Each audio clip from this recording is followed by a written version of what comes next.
Welcome to Elevated, a place where the mystical meets the everyday.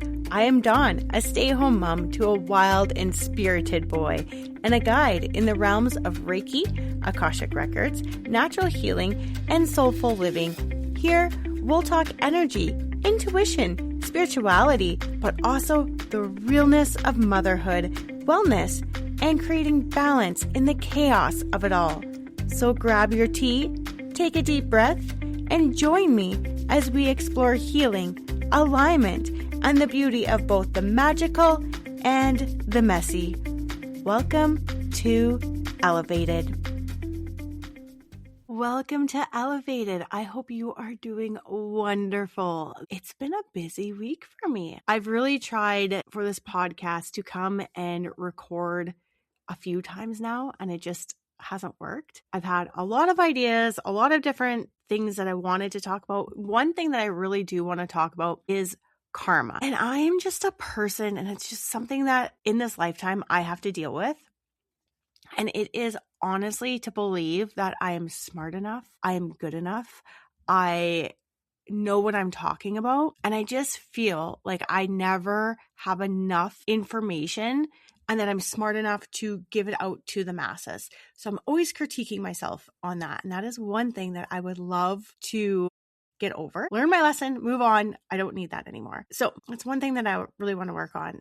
So when it comes to the karma piece, I'm like, do I have enough? Do I know enough? And I'm taking in all this information on karma. And now I got to the point where I feel so overwhelmed by it and so confused by it. And I was like, how do I present this to my listeners? How do I tell them? And part of why I want to do a whole podcast on karma is because when I do Akashic Records reading with clients, I want them to have somewhere that they can go where there's more information so that in that Akashic Records reading, I'm not taking half an hour to explain all the backstory and all the logistics of everything, and we can actually really get into your read. I don't do a lot of Akashic Records reads where I go into the Akashics and someone gives me 5 to 10 questions that they want answered, and I go in the Akashics and I pull that information for them and give it to them. What I do is I go in and I look at your current life patterns. I look at your past life patterns. What's karmic? What's not karmic? I look at what your limiting beliefs are, what your limiting blocks in this lifetime are. So I've had people where they've wanted to be able to step further into their company and they know that they have their block. They're like, what's stopping me?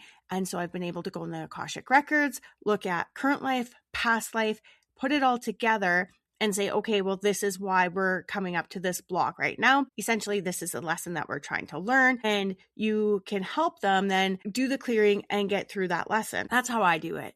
I also do different parts of the Akashics in your sleep patterns. I go into, if you've had vaccines that maybe you don't want, if you've had surgeries that you don't want, if you've had plates or breast implants or birth control put into your body that you didn't want, and energetically on that energetic level, you're fighting it, I can go in and I can clear that for you so that you're no longer fighting that and you're at peace with that. Fillings for your teeth, just different things like that can come through in the Akashics. And that's what I do. So I want a place where I can explain all this and not have to go into so much detail when I'm giving my report to my clients, and I'm literally using up the first half an hour of the report just on the logistics of everything and then going into like what I found. So that's why I want to do like a big piece on karma. But then again, I overthink it and I'm worried. And am I good enough? Am I smart enough? Do I know enough? Like when I do this, is it going to be enough? It's always a enough thing. And it's something I literally in this lifetime have to work on, is realizing I'm enough. And what I do is enough. So I was going to do this whole thing on karma, and I all week have been like, okay, that's what I'm going to do it on. That's what I'm going to do it on. And it just wasn't sitting right. And I felt like I was pushing myself, and I was like, oh my gosh. Okay. I'm like, step back. And I remembered at the beginning of the week or even last week, I was like, oh, I have this topic that I want to talk about, all these different things. And then something happened, which I'll get into. And then all of a sudden I was like, okay, so that's what we're going to do my podcast on. But even before I get into that, I forgot we should probably do our card pull, a little life update as well. So this week, Oh my gosh, you guys. I have for the last year, almost year, we'll say like for sure 10 months, really been focusing on obtaining a new computer. My computer, I think, is from like 2017, 2018. It's great. Don't get me wrong. No, it's probably older than that. It's probably 2015. I love my computer. It's just not at the speed at which it needs to be in order to edit these podcasts in a quicker time frame. I struggle every week. What should maybe take me an hour of editing is taking me 6 hours to edit. Like, you don't understand the amount of time that is given to this podcast, and it's my labor of love. I love it, but it's a lot of time that I'm using for this. So I finally was like, okay, I'm going to go and I'm going to buy a computer, but I don't want to go out and spend $1,700 on a new laptop. It's just not something that I want to do. And I found a used computer place that has a MacBook Pro and it's an M1 processor. And I was like, okay, it's a 2020, so it's definitely an upgrade from what I have. So I was like, okay, well, that's really good. They went $750. I'm like, sure. And I've already looked at it at the store. I've been there, I think like a month ago. No, 2 weeks, 3 weeks ago for sure. I've been there. I've looked at it and I was like, okay, this is what I'm going to do. This is what I'm going to buy. Like, I have my mindset on it. I have my money put away. And I was like, that's what I'm going to buy. And it's in a price range where I'm okay with. And before we went yesterday, I said to my husband, I said, let's go to Best Buy. And I want to check out all the Macs. Like, I want to see what's out there, like fully see and make sure that this is the one, because when you go to the used computer store, they only have X amount, right? Are there things that I like? I love that it has Windows on it already. I do. And I don't have to put that on because I will need a Windows program on my computer that's on there. So we go to Best Buy, and of course he's like, you're going to go there and like next thing you know, you're going to walk out with a $3,000 computer. And I'm like, no, I'm not. Like, I don't need a MacBook Pro for starters. A MacBook Air will do perfectly fine for me, but it was the processor, and that one, for the price, I was like, literally for $100 more compared to like the 2020 MacBook Air with the M1 processor. This one's a Pro for $100 more. So I would get a Pro. And going through, and I'm thinking this all through, and we get to Best Buy and we're looking, and they have the Mini Macs, and the Mini Mac is $1,000. So it's $250 more, but then I can sort of justify it. And I was like, well, with a Mini Mac, we're going to need monitors. But part of my problem with my laptop is I do bookwork for a lady, and I need a bigger screen in order to put up all these programs to do her bookwork, because I have to go between programs to make sure that her invoices match into her QuickBooks and all this, right? And so I've been printing all this information, and I've been doing it out literally like an analog way, and it has been painstaking. So it's like, how can we make this a little easier on everyone? We're going to need to upgrade our company into QuickBooks. So I was like, you know what, like a bigger monitor would be nice. But on a laptop, I don't want a 15.5-inch monitor. I like my 13-inch because it's just smaller if you're going to carry it somewhere. So I was like, okay. So looking at monitors, I used to think that they were like super expensive. Like, I thought that they were, $300 for a monitor. I'm like, well, I need two because I need one for my podcasting, which is in a different location than where I do my bookwork. But then we looked, and they're $89 for a 24-inch. I was like, dang, 24. That's, 11 inches more than what I have now. Like, that would be great. Like, a 24-inch is probably all I need. I might do a 27 for the bookwork, because it essentially would be like having my two monitors that I would like for my bookwork. So I was like, yeah, maybe we'll do that. But they weren't that expensive either, because I don't need a gaming monitor. I just need a monitor, a simple basic monitor. So I sat there. I was like, okay, well, this is working a lot better for me. Like, I'm liking this. It was $1,000 and I'm all set. And I was like, and it's an M4. Like, I know the M5s are coming out. I understand that. But A, I probably don't want to pay the price, and B, I don't want to wait. So I was like, okay. So I go to the lady. I was like, this is what I want. She's like, okay, guess what? They don't have it.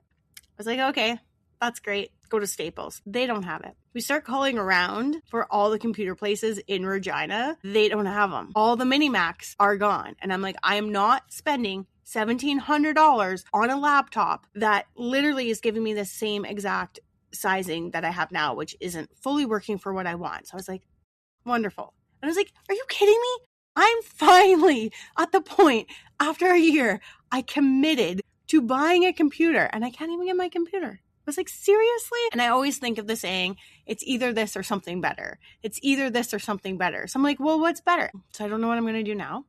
I don't know if I'm going to order from Mac themselves and get it here, if I'm going to wait a month and just buy it from Staples. Like, I don't know. But I finally made a decision. So I'm still going to be struggling editing this podcast, but that's fine. We'll get it eventually. My card pull for today. We are, of course, using the Soul Helper Oracle by Christine Ariana Fader. I love these cards. The card that we pulled is Follow the Path of Your Soul. Do not allow anyone or anything to stop you. I love these messages lately. I'm just going to read what the book actually says, but it says, now is the time to follow the path of your soul. Do not let negative vibrations in the outside world distract you. All your spiritual helpers will now receive very powerful support from the divine source of all being in order to better guide you with speed and purpose towards happiness and fulfillment. Place the stag, a subtle fellow traveler, at the head of your energetic compassions and follow it. The whole universe supports you and sends you the divine light of clarity and unwavering determination.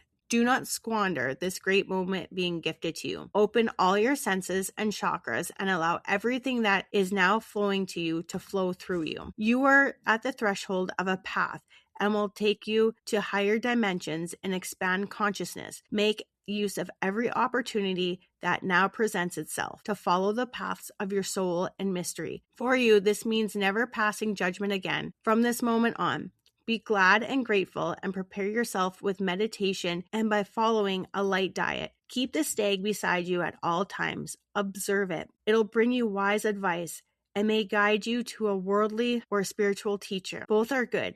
It is now more important than ever not to let anything throw you off balance, off your center. Your power animal for the next 21 days is stag. The essential oil is rosemary.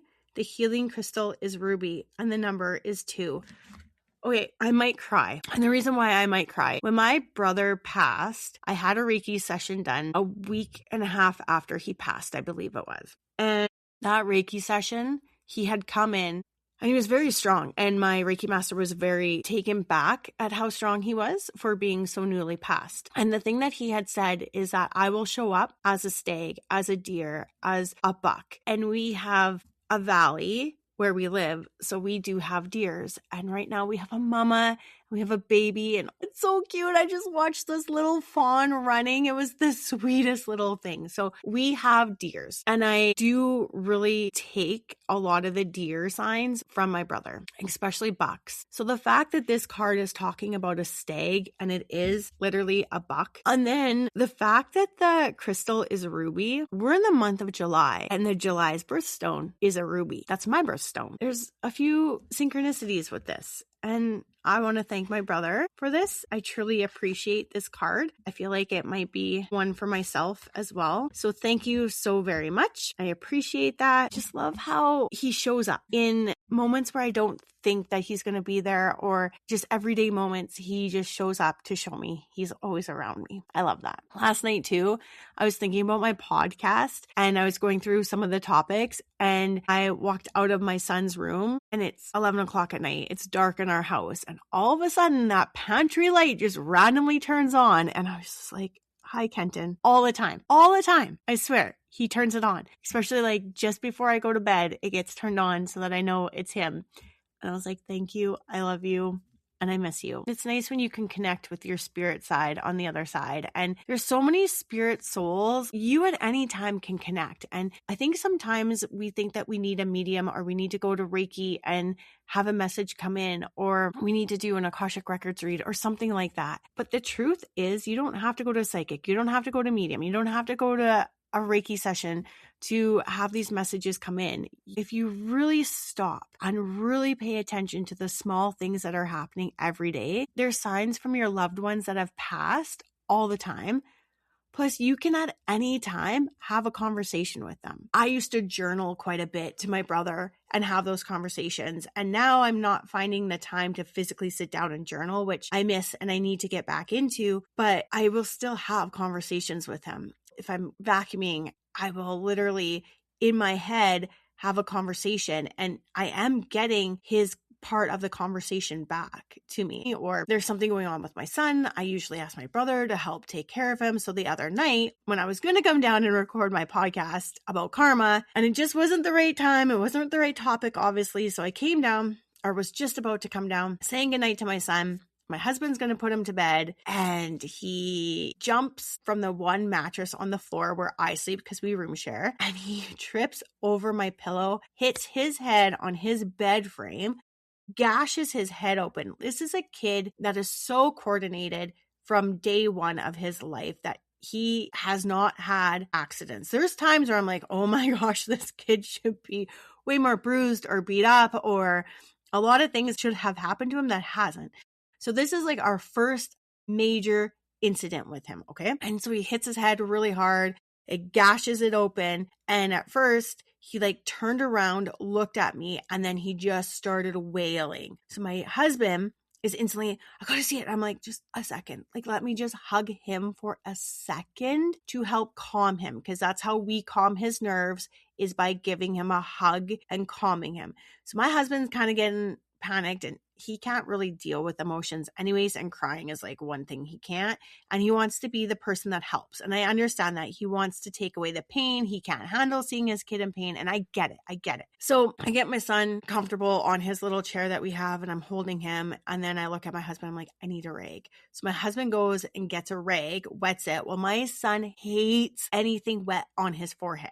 Like, he just hates it. He's just now starting to get his hair wet when he's taking showers, which is amazing, but he's just starting to get his hair wet. So that's fine. We put the rag on. He's getting upset. Now he sees blood. Now he's really upset because he's like, if he scratches his mosquito bite, he's like, is it bleeding? Is it bleeding? And he wants a Band-Aid. So this is like a gash. And I'm like, I think we might have to go to the doctor, because I see a hole in his head. And I was like, oh my gosh. And my husband's like, no, I think we're okay. And I'm like, oh, okay.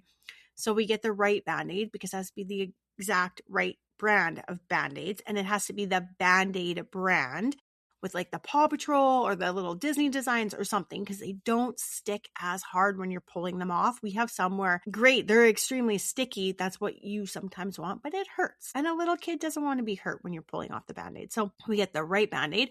We put the right Band-Aid on. And then we're up for a few hours with him because he can't go to sleep because he just hit his head. And I'm like, I don't think he has a concussion. I think he's okay, but you never know. So we kept him up for a little bit. And of course, he hurt himself. So he wants mom. So it's like, okay. So mom's night is now like detoured, which is fine. And then I was going to sleep that night. And my son and I, we opted to go to the bigger bed and sleep together, because I really just wanted to keep an eye on him and make sure he was okay throughout the night and all of that, right? So it's easier for me to see if he's breathing quite well or anything when we're sharing the same bed. So we're sharing our bed that night. And before I fell asleep that night, I asked my brother, I said, can you please take care of Ty? Can you watch over him? Can you take care of him? All of that. So he did, which is absolutely wonderful. And it's just so nice to actually have the ability to have him to do that kind of stuff. So it's one thing that I do definitely love having, and I will ask my brother to come in and do those kind of things for me. So thank you again to my brother. But that's not even what I want to talk about. I've been talking for quite some time now about a whole bunch of stuff. Anyways, what I want to talk about today on the podcast is sometimes I have these thoughts and I think different things, or I'll react to new situations or something, and I want someone to talk to about them. And my husband doesn't like to talk at 9:30 at night. I think we have some of our best talks at 9:30 at night when we don't have a preschooler interrupting us or jumping around acting crazy because he's not the center of attention. He's so like me. Oh my gosh, my child is so like me. But some of the things that I want to talk about are just random sort of things that are happening or that my brain is thinking about. So number one, I want to talk about the Calgary Stampede. And I don't want to come across when I'm talking about this in a racist way, because that's not at all where it's coming from. But I got a TikTok sent to me yesterday, and in there, the Calgary Stampede. So if you're not aware, Calgary Stampede is a country Western rodeo week-long, 10-day-long event in Calgary. It has been going on since I can remember. Like, I'm literally tomorrow going to be 45 years old. So it's been going on my whole entire life. It is country. I think the odd time they've put a little rock music in there. And usually what'll happen is we'll have the Calgary Stampede. The main artist from Calgary Stampede will actually then come to Country Thunder at Craven. So it used to be like Craven Country Jamboree. It used to be like Rock in the Valley. It used to be just Craven. Sometimes you just call it Craven, I think. And then it's now Craven Country Thunder. So Country Thunder has taken over, and it's just outdoor music festival is what it is. It's a 3-day outdoor music festival. Main stage starts on Friday. Anyways, long story short. So I get this TikTok, and on there it wasn't country music and it wasn't rock music. And I was shocked, to be honest, at first. And the caption of the TikTok was, "This is a country Western event." Like, it's a rodeo event. And you assume and you associate country music with rodeo. You assume, like, you think of Garth Brooks, you think of George Strait, you think of Lainey Wilson for the new age people. You think of Morgan Wallen, Taylor Swift, and the beginning of her era would have been country, right? Like, that's what you think of. You think of Tim McGraw, you think of Georgia Florida Line. Like, those are the guys that you think of when you think of Calgary Stampede. I don't know who this guy was. I don't know if he was a local guy. I don't know who he was. Anyways, he's up there. And I just sat back and I was like, why is this a little triggering for me? I'm okay with different races. I'm fine. I don't mind. There are a couple of things that have been bothering me lately with our society in general in Canada, where I feel like we're losing our Canadian culture. And that's where I got to with this. I was like, we're losing the culture. It was the culture of the Calgary Stampede is Garth Brooks. It is Tim McGraw. It is George Strait.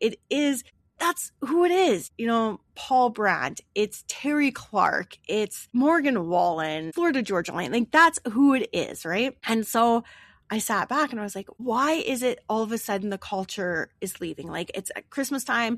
All of a sudden we're told that you have to say season's greetings and you can't say Merry Christmas. I'm like, no, I'm going to say Merry Christmas. I grew up, it was Merry Christmas. There was the odd time that it was season's greetings and I never understood it as a kid. I'm like, it's Christmas time. It's Merry Christmas. You know, like, that was my thing. Like Halloween, all of a sudden, you know, at school, the kids aren't having Halloween anymore. They're having Orange and Black Day. And it's like, why can't they have Halloween and dress up in costumes? Like, that's our culture. And it makes me wonder, as my son's going through school, how much of this culture is he not going to have that was like my culture in school, where we got to dress up in Halloween costumes. We got to say Merry Christmas. We had a Christmas concert. We did all these things. It's like, how much are we going to be losing all of that? And why are we losing our culture? And I think that's more the question of, why are we losing this culture? And why is it bothering me to lose our culture? I mean, Canada is based on immigrants. We had our First Nations and our Inuit that were here, and then we all came in as immigrants. Majority of us, unless you are literally Inuit or First Nation, you are an immigrant to Canada. In your history line, like in your ancestral line, somewhere, someone immigrated over to Canada. That's just how it worked. And so I sat back, I was like, why is this bothering me? And it clicked. It clicked because all of a sudden I thought about this last year on this podcast. I have talked about Imbolc. I have talked about Halloween. I have talked about Christmas. I've talked about different occult practices that seem that they're occult, but they weren't. And they literally were the way of the pagan world. I've talked about these pagan practices and how when Christianity came in, it started pulling away from these pagan practices. Maybe somewhere in my line, I was pagan. In my past lives, in my ancestral line, there was paganism in there. And when Christianity came in, we started changing. The culture of paganism started to be replaced. And now we have Christmas, which before it wasn't. There was, I can't even remember. I did a whole podcast on Santa Claus and where that came from, or even Halloween and what Halloween truly was in the pagan culture and how we've changed it and all of this to follow the Christian way, the religion, Catholic, whatever it is, like the religion way. We've changed what paganism is. And now pagans and the paganism world is, I don't even know if paganism is a word. I'm just using it. It seems to work. It's coming in and more people are bringing it back into our realm, and it's occult. It's classified as occult, even though it's not, and it's what we used to do. So it's like, is that why this is bothering me? Because it's actually a deep-seated wound in my ancestral line or in my line, and it's something that I'm going to have to work out. because I'm not racist and I really don't care about the immigrants coming in. That's not my thing. But I don't want to lose our culture. And I realized, I was like, this is losing what the Calgary Stampede was. It was Garth Brooks, Tim McGraw, Florida Georgia Line. Like, it is the biggest event for Calgary. It's a 10-day music festival, essentially. Like, they have grandstand stage artists there. Like, literally, Tim McGraw has been there I don't know how many times. So I was just wondering, is that what this is really about? Is that why at times I feel uncomfortable? I'm not so much triggered, but I feel uncomfortable. And is that why I'm holding on to saying Merry Christmas? Is that why I'm holding on to Halloween? Is that why I'm holding on to these traditions that I grew up with? Is because of that fear of the past when, paganism all of a sudden slowly, and it happened slowly. It's not like it happened overnight. It's not like it happened like in a moment. It was a slow change, and all of a sudden it's gone and it's no longer there and it's taboo to talk about and it's occult. Is that what's happening? Is that where my fear is coming from? Is because all of a sudden my cellular DNA, my ancestral line, were like, whoa, we've seen this happen before. And now your subconscious is trying to protect you from that happening again. And then that's where this is coming from. I don't know. Just some thoughts. It's kind of what this podcast is about. It's just like different sort of thoughts. So I don't know if that was a one-time thing. I don't know if it's always going to be a thing. I don't know. It's just something that came up and I was like, I'm like, that seems so weird to me. That my thought process was, they're taking away what was Calgary Stampede as we knew it as this country platform, essentially. Another one that I want to talk about is, this blew my mind when I heard it, is the government, partly to do with the amount of divorces that we're seeing. Because everywhere I turn, it seems like someone is getting divorced. It seems like to have a family that has never had one person or both couples in that family be divorced is really odd. It's a rare situation.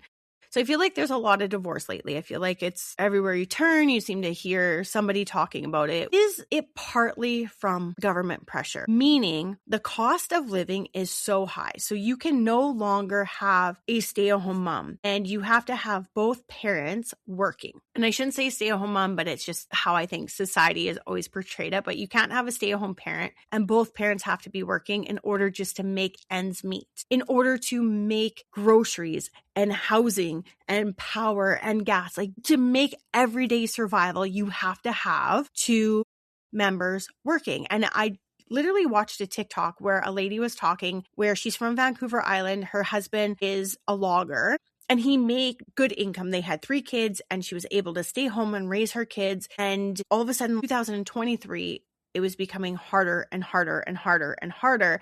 And they were going into more debt, more debt, more debt, more debt, more debt. And his income, which up until then was literally keeping them surviving perfectly fine, was no longer doing that. And I think my husband said the other day, in order for Canadians to actually be able to survive and live without the financial pressures that we are seeing, they would need to make $62 an hour. Each family member, both partners, would have to make $62 an hour each to stay up with our current times. That's including our housing costs, our food costs, our gas costs, our power, our energy, probably a little bit of recreational parts. And I mean, like, I look at my husband all the time. I'm like, I don't know how people can afford that $200,000 boat. I don't know how people can afford the brand new camper and the brand new truck that goes along with the brand new camper, because the campers are so big and you need like this 1-ton truck now to pull that camp. Like, I don't get it. Gas prices are insane. And like, we literally live at a resort community. Down our highway is a provincial park. Like, we see campers all the time. My backyard of the valley points out to the highway that people are taking to go camping all the time or to go to the lake. I don't know how many boats we see, like fishing boats. And it's not even just the ski boats anymore. It's the fishing boats. Like, everything is so overpriced. I'm like, how do people afford all this? Like, how? I think people say that too. They're like, how do you guys afford living on your husband's wage? No, because I am staying home with my son. The thing is right now is like, I'm sitting back and I'm looking, and is the government partly, and I'm going to say Canadian government, because that's what I know, are they putting so much stress on us as couples that you're both working, you're both stressed, your kids now are in daycare because you both have to work. The option of you not working is not an option. So you both have to work. Now you're working at jobs maybe that you don't even fully enjoy and like, but dang, the pay is good and it's making your survival life okay. You can afford your house, you can afford your vehicles, because let's face it, like, is there a vehicle that's under $50,000 anymore? I don't know. If you have X amount of kids, is that $50,000 vehicle even big enough for all of you? Like, I don't know. Is the pressure that way? Buying a used vehicle, yeah, you can buy a used vehicle for $20,000, but it's 320,000 K on it. That engine isn't going to last much longer. In my mind, by the time you get a loan that you're going to pay 7% interest on for 5 years, because that's all you could probably take it out for, and then in 5 years, that vehicle isn't even worth it. Like, when you start looking at the value of things, the value isn't there. And it's just all this pressure. Is the government putting this much pressure on us so that we get divorced, so that they now have 2 homes? So you need more houses, right? Okay. So instead of having one house that's going to house 5 people, you now have 2 houses. One week it's 4 people and the other house has 1 person, and vice versa. You see what I'm saying? So you need 2 houses. Well, what does that mean? You get 2 property taxes instead of 1. Now the city is getting 2 property taxes, which means the government gets more money. Okay. Well, now you need power at both houses. So the power company has 2 clients instead of 1 client. They have 2 clients. The gas company, same thing. Instead of 1 client, they have 2 clients, right? You definitely need 2 vehicles because partner A needs a vehicle, ex-partner B needs a vehicle. Before, maybe you could have got away with 1 vehicle for the family, but now you both need a vehicle. So there's that. Then if you're living in the city or wherever, there's 2 sewer and water and garbage pickups, and it keeps going and going and going and going. And instead of 1, you now have 2. Is this potentially something that the government is putting into place? I don't know. It got brought up that it was kind of like, maybe you could say it's conspiracy theory in a way, but is it maybe how it is working? Like, I don't know.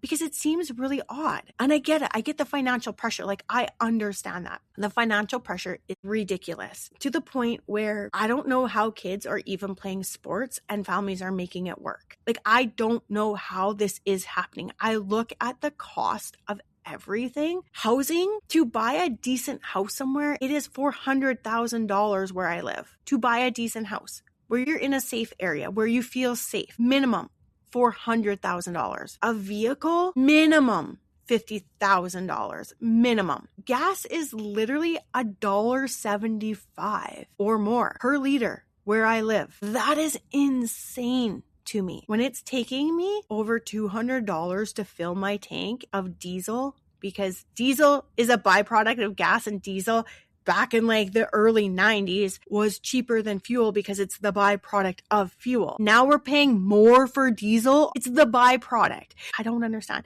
You have people that have children that are going into sports, and I don't care what that sport is. To put my son into gymnastics, yeah, it's $75, but then you have another $75 on top of that once a year for like a gymnastics fee. So for 1 round of gymnastics, it's $150 for him to go into gymnastics. Maybe there's 10 classes. Swimming lessons alone, it's like $60 for swimming lessons. Doesn't seem much, but it adds up over time, right? To put your 4-year-old into soccer in Regina to play on a weekend, not to play, just to learn skills for an hour on a weekend, it literally was $80 a month. That's $20 a week for your kid to go into soccer, and they're just learning skills. I hate to say it's not a ton of money, but I feel like my mom used to pay $80 a season for me to go into baseball, and now baseball, I heard, is like over $1,000 a month. Hockey, don't even get me started about hockey. Don't even get me started at the cost of hockey. So if your kid wants to do any sort of sport, ouch. Like, skates now are $1,000. Did you guys know? I learned this. The kids have skates where you can pull off the actual blade and you can put a new blade on, and it's $10 or $15 to sharpen a blade. And parents are literally getting all these blades, like 2-3 blades sharpened every single day, week, whatever. Like, there are people literally that are buying blade sharpeners at home and sharpening their kids' blades because it's cheaper to buy the actual equipment than it is to constantly take them in. Like, there are kids that literally mid-game are changing their blades because their blade isn't sharp enough. We were lucky. We got our blade sharpened once a year. And we went out and skated and no one knew the difference. So it's divorce because of the fact that the cost of living is so high and there's so much tension and so much pressure. And now you got so many kids involved in so many sports and everything is being pulled. And the parents don't even have time to stop, breathe, and reconnect and become a unit and everything is money and sports, and they're getting pulled everywhere. And all of a sudden they're just like, oh my God, if I didn't have you to worry about, I would have one less thing to worry about. And I've heard like people getting divorces because they would have a week off without their children. So they would have like a week of downtime, and then they would have their kids for a week, and then a week of downtime, and then their kids for a week. And not that they don't love their kids, because they absolutely love their kids, but their life is just so chaotic that they don't know what else to do. Their nervous system is so dysregulated.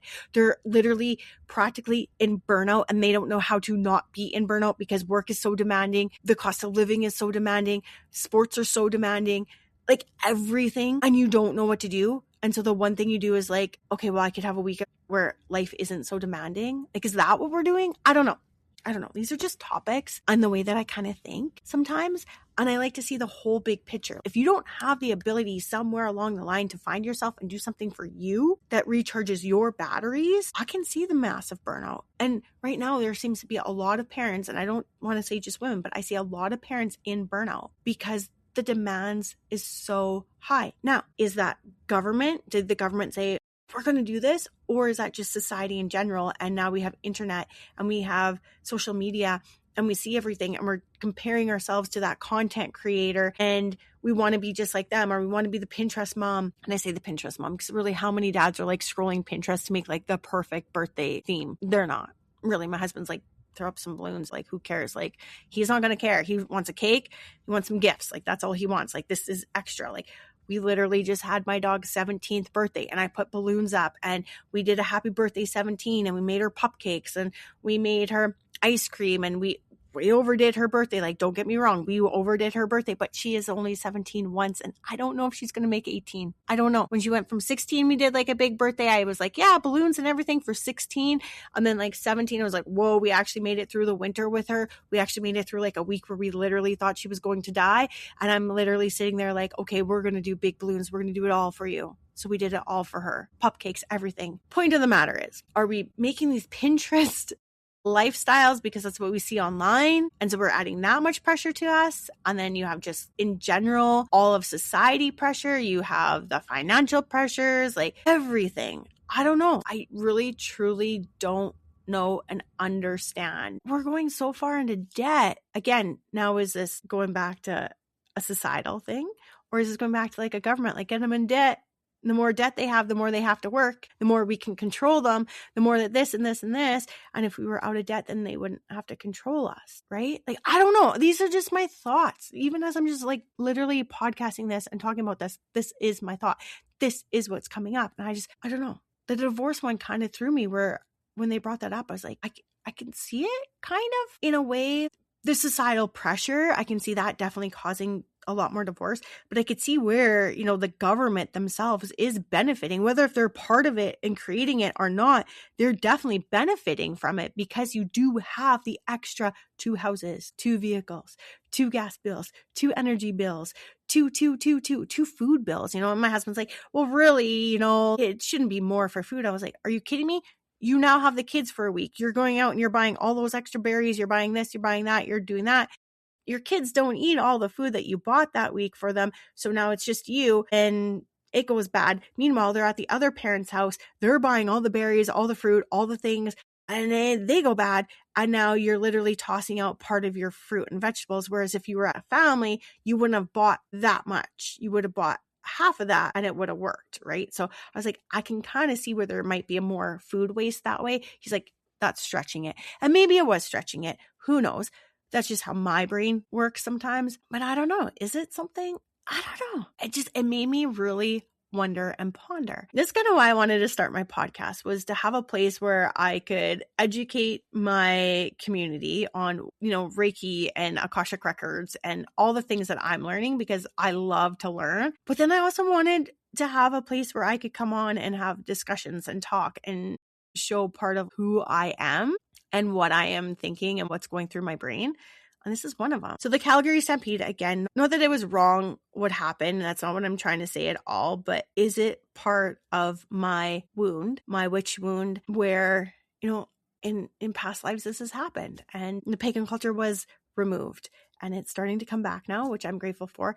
But is that where, not that it was a trigger, but it just made me like stop and think. I'm like, maybe that's why I'm so into like Merry Christmas and Happy Halloween, and you're dressing up and we're going to hand out candy. Like, is that why? Could be. I'm afraid my culture, my life not being the same. I don't know, something to think about. And then the divorce. Again, I get societal pressure. Like, I understand number one societal pressure, but who's putting that societal pressure on us? Is it us? Is it the government? The government is benefiting. I don't care how you look at it. The government's benefiting for sure, because there's two of everything now. So the government is definitely benefiting, whether if they're behind that and causing this societal pressure, or if it's just because of the internet and social media, and we see so much that we're putting on that societal pressure on ourselves. Because I see that just in the mothering world, where it doesn't matter where you go. Oh my God, you're a horrible mom. That's just literally how I feel a lot about like the mom content. Always telling us that if you do this, you're screwing up your kid. You should be doing this to make it so much better for your kid. You know, the 80s kids are like this because of this. And I'm just like, I understand part of it, but at the same time, like, you got to give grace to the mom and be like, you're doing the best that you absolutely can with the tools that you were given. And instead of making the mom feel like they are literally destroying their kid and that their kid's going to have all these mental problems, maybe we take a step back, we breathe, and we zoom out and we say, okay, that wasn't the best day. How can we fix and repair that? How can we do better? Here are some tools to help you. And I think that's what they're trying to do, but yet sometimes with a lot of creators, it comes on like very abrupt and very harsh in the fact that like we're destroying our kids. And I can see where as a mom, it's confusing. Like, I even just talked to my daughter-in-law. She's got a 5-month-old, and she was talking about mosquito bites. And she's like, oh, we're told, not to do this or not to do this. And she's like, there's just so much information and so much contradicting information. I was like, you do what is right for you. And I know like he's 5 months and he got mosquito bites. And I was like, hey, I got some really friendly baby and toddler bug spray. Here's a bottle. If you want to use it, you can use it this year. If you want to save it for next year, you have it for next year. If you need it, you need it. Maybe don't put it on his skin. Like, maybe just like put it on like his clothes and not like his skin per se. But then you got parents that are like, they need to have sunscreen. They have other parents, they don't need to have sunscreen. Sunscreen's bad. Like, it's all just like what you choose and what you want to believe. But there's so much information out there contradicting everything that it gets so confusing as a mom. And you feel like you're never making the right decision. So is that what we're doing just in society in general? That there's just so much information out there that we are so overwhelmed that we never feel like we're doing the right thing. And then the last thing we know, we're literally so burnt out and so stressed out. And we're just like, hey, I'm done. And we just throw our hands up because we don't know what else to do. And we walk away. And then, there's double of everything. I don't know. Just some thought processes that I've had. So this was really fun. I'm kind of debating through the summer if I'm going to do my podcast every second week, just because sometimes it's really hard for me to find the time right now to come down podcast. Like I said, I tried to get a new computer so it would be quicker and faster, and that just didn't work. We'll see if I'm going to do weekly or every second week just through the summer. And then in the fall, when we have a little bit more of a routine and less activities on the weekend, maybe I'll start podcasting weekly again. So I don't know. I'm still kind of debating the idea. I was going to use my pendulum and find out, and I didn't do that. So I don't know what we're going to do. I do think that I can get another podcast in as well for the following week. I think what I'm going to do is like a part 2 to this. I didn't realize this was going to be so long. I have so many ideas. Maybe I can only do 2 ideas at one time. So I think that we'll still have another one next week about my thoughts and what's going on, and then maybe some learning, but there'll definitely be a part 2 to this for sure. I thank you so very much for being here today. Let me know if you like this. Let me know your thoughts. What are your thoughts on this? And do you have any ideas or thoughts where you're pondering and you're thinking, hey, what's this all about? Why is this going on? That type of thing.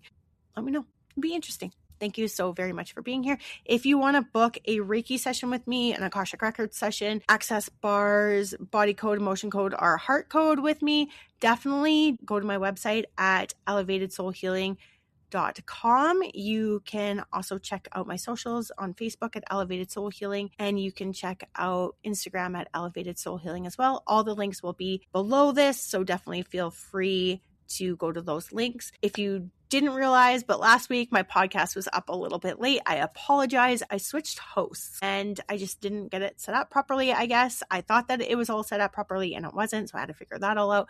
So I did that. So yes, my podcast last week was up later, but it should be out every Wednesday from now on. Unless I go every second week, I'll let you know.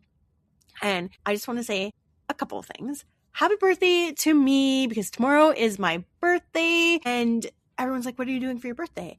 I think I might, and I've never done this before, and don't ask me why, like all of a sudden I'm like, I want to try this, but I think I might try and find companies that give out free things on your birthday and just kind of maybe like do that. So I know like Starbucks gives you like a free drink or something. So maybe I'll do that. I don't know if there's like food places around Regina that do. Sometimes I'm like very picky about what I put in my body as well. So I might not do that. Probably end up next week at Sephora. I usually do a birthday haul there anyways. My husband likes to buy my makeup for me. It's so sweet. It's like his little gift. So I always try to go around my birthday so I can get my free birthday gift. So I'll do that. And then on the weekend, we're actually going to Monster Trucks. It's going to be outdoors. So we're taking my son. That was his gift for preschool graduation, if you will. Even though he's going back to preschool, he gets 2 years of preschool. So he'll have another year. So we're going to go do that. So that'll be super exciting. The one thing I did want to do was go Hascap berry picking. And I just don't see that the Hascaps are ready yet. So maybe that'll have to be next weekend. We'll see. But I'm obsessed with Hascaps and they are so full of antioxidants. They are so good for you.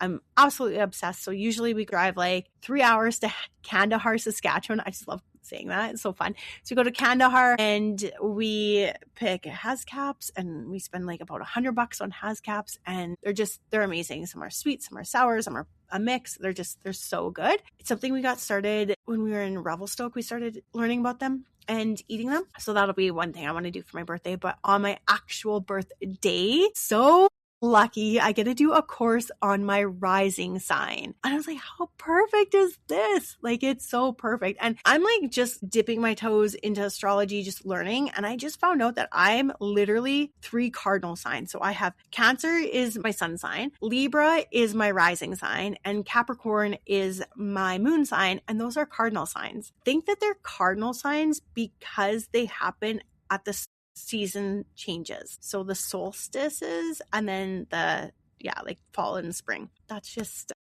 little bit about my week. So I'm kind of excited. I don't know what I'm going to really do for my birthday. My husband's like, do you want to go out for supper? And I'm like, no, because it's like $200 to go out for supper. And that's $200 that we could spend totally differently. And I don't know, just to go out and have steak, it's nice. But I was like, you can make me steak at home. We buy good quality steak. It's the same good quality steak. And I was like, I don't know. And I'd rather just stay home and then I'm not stressing with my son and throwing his routine off and all of that. And my husband doesn't have to try and leave work early for us to like drive in to go have supper. Usually we'll go the keg. And I was like, well, do you think you could bring home a Billy Miner pie? Because like, obviously we love the Billy Miner pie. It won't make it home. It'll definitely be like fully melted by the time he gets home. That's kind of my birthday. I never do big plans, especially like since being a mom. I haven't done anything big for my birthday, but I'm so excited to learn about my rising sign. And I told the lady that's putting it on, I was like, hey, it's my birthday and I get to learn about my rising sign. I was like, I'm just so excited. It would have been like way more synchronistic if it was like my sun sign on my sun sign birthday. You know what I mean? Like that would have been funny, but still awesome.